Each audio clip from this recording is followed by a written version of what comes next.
नमो तस्से भगवतो अर्हतो सम्मा सम्बुद्धस्से। Hello friends, कैसे हैं आप लोग? सबको मेरा जय भीम, नमो बुद्धाय। भगवान बुद्ध का जीवन परिचय। भगवान बुद्ध सिद्धार्थ गौतम का जन्म राजा सिद्धोधन के घर में हुआ था और उनके जन्म की कथा इस प्रकार है। एक बार शाक्यों की यह प्रथा थी कि वह प्रतिवर्ष आषाढ़ के महीने में मध्य ग्रीष्मकालीन महाउत्सव मनाया करते थे। यह उत्सव संपूर्ण राज्य में मनाया जाता था, जिसमें वहां के शासक परिवार के सदस्य भी सम्मिलित होते थे। और सामान्यतः यह महाउत्सव 7 दिन तक मनाया जाता था, यानी 7 दिन तक यह उत्सव चलता था। जब एक बार महामाया ने उस उत्सव को बहुत ही उल्लास और भव्यता से उल्लास पूर्वक तथा फूलों और सुगंधियों के साथ मनाने का निश्चय किया, और किंतु उसमें मादक पेय पदार्थों को सर्वथा वर्जित ही रखा गया, क्योंकि महामाया का आदेश था कि पेय पदार्थ यानी शराब दारू का वहां पर वर्जित रखा जाए, पीने का न हो। और 7वें दिन वह प्रातःकाल महामाया जल्दी उठी और सुगंधित जल से स्नान किया और 4 लाख कासाड़ों पड़ों का दान किया।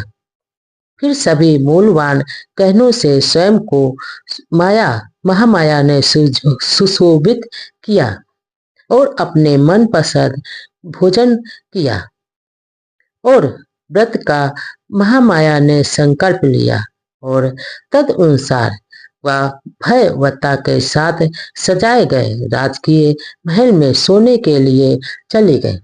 उस रात शुद्धोधन और महामाया का संपर्क हुआ और महामाया ने गर्भ धारण किया। तब राजकीय शैया पर ही उसे महामाया को नींद आ गई और निद्रा में महामाया ने एक स्वप्न देखा कि महामाया ने एक स्वप्न में देखा कि वह अपनी शैया पर सो रहे और चतुर्दिक महाराजिक देवता उनकी शैया को उठा ले गए और उन्होंने उसे हिमालय पर्वत पर एक क्षेत्र में एक विशाल साल वृक्ष के नीचे रख दिया। और वे देवता श्रेष्ठ पुरुष पास ही महामाया के खड़े हैं। तब चतुर्दिक महाराजिक देवताओं की देवियां वहां आ गई और उसे उठाकर मानसरोवर में स्नान करने के लिए ले गए। इसके बाद उन्होंने उन्हें स्नान कराया और स्वच्छ वस्त्र पहनाए तथा सुगंधियों का लेप किया और फूलों से महामाया को इस प्रकार सजाया संवारा कि वे किसी दिव्य पुरुष के सम्मिलन में योग्य बन जाए। तब सुमेध नाम का एक बोधिसत्व महामाया के सामने प्रकट हुआ और महामाया से बोला, मैंने अपना अंतिम जन्म पृथ्वी पर धारण करने का निश्चय किया है। क्या आप मेरी माता बनना स्वीकार करोगे? उसने उत्तर दिया। महामाया ने उत्तर दिया, हाँ, बड़ी प्रसन्नता से। उसी समय महामाया की आंख खुल गई। इसके बाद दूसरे दिन सुबह महामाया ने राजा शुद्धोधन से अपने स्वप्न के बारे में बताया। इस स्वप्न की व्याख्या करने में असमर्थ राजा शुद्धोधन ने स्वप्न शकुन विद्या में प्रसिद्ध 8 ब्राह्मणों को अपने घर पर बुलवाया और उनके नाम थे राम, ध्वज, लखन, मंत्री, कोजुन, सुयाम, सुभोग और सुदत्त। राजा ने उनके योग स्वागत की तैयारी की। तब उन्होंने भूमि पर सुंदर व सुगंधित पुष्प बिछवाए और उनके लिए ऊंचे आसन बिछवाए और उन पर ब्राह्मणों के पात्र सोने चांदी से भर दिए और उन्हें घी, मधु, शक्कर, बढ़िया चावल तथा दूध से पके पकवान उनको खिलाया। उन्होंने उन्हें नए नए वस्त्र और कपिल गाय भी आदि उपहार में दिए।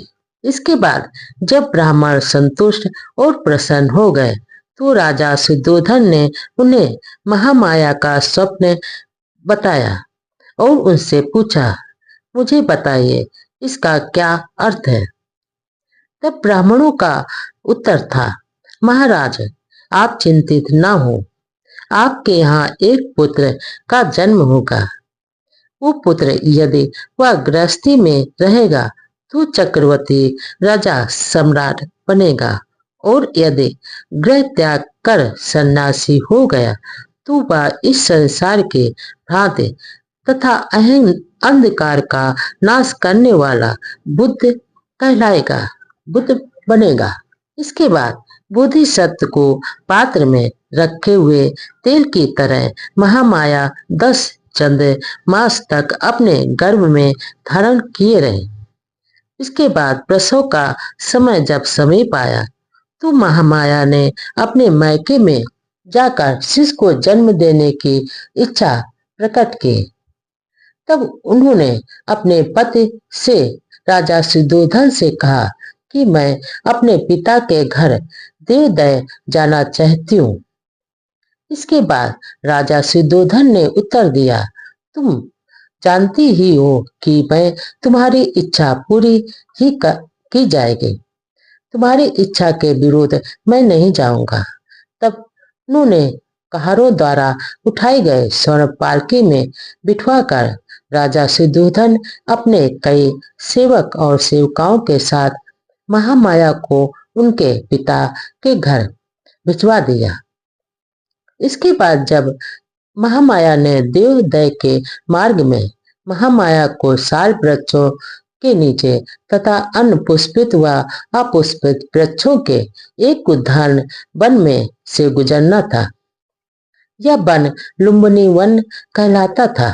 इसके बाद जब जिस समय महामाया ने पालकी लुम्बिनी वन में से गुजर रही थी उसी समय सतह सारा लुम्बिनी वन दिव्य चित्रलता की तरह अथवा किसी प्रतापी राजा के सुसज्जित भोज जिसे मंडप जैसा लग रहा था और जड़ से वृक्षों की शाखाओं के छोर तक पेड़ फलों और फूलों से लदे थे और विचित्र ध्वनि कर रहे सुंदर रंगों वाले अनगिनत भ्रमर गुजार कर रहे थे और अनेक प्रकार के पक्षियों के झुंड कलरव कर चहचहा रहे थे और सभी मधुर तान छेड़कर गुनगुना रहे थे।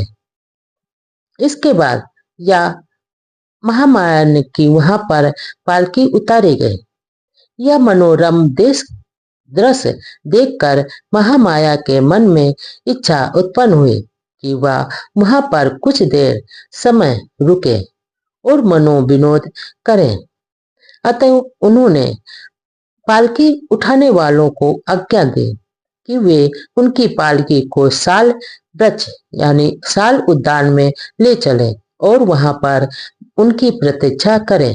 जब महामाया पालकी से नीचे उतरे और चलकर एक सुंदर साल वृक्ष के नीचे पहुंच गए तब वहां पर मंद मंद बह रहे सुगंध पवन वृक्षों की शाखाओं को छेड़ रहे थे जिससे वे ऊपर नीचे हिल डोल रहे थे। इसके बाद महामाया का मन हुआ कि उनमें से एक शाखा को महामाया ने पकड़ ले।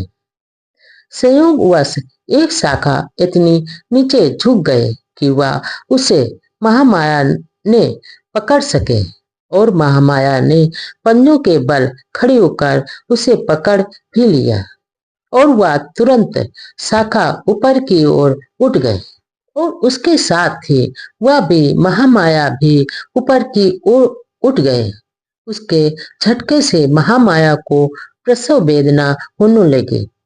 और उस साल वृक्ष की शाखा पकड़े हुए खड़े खड़े ही महामाया ने एक पुत्र को जन्म दिया।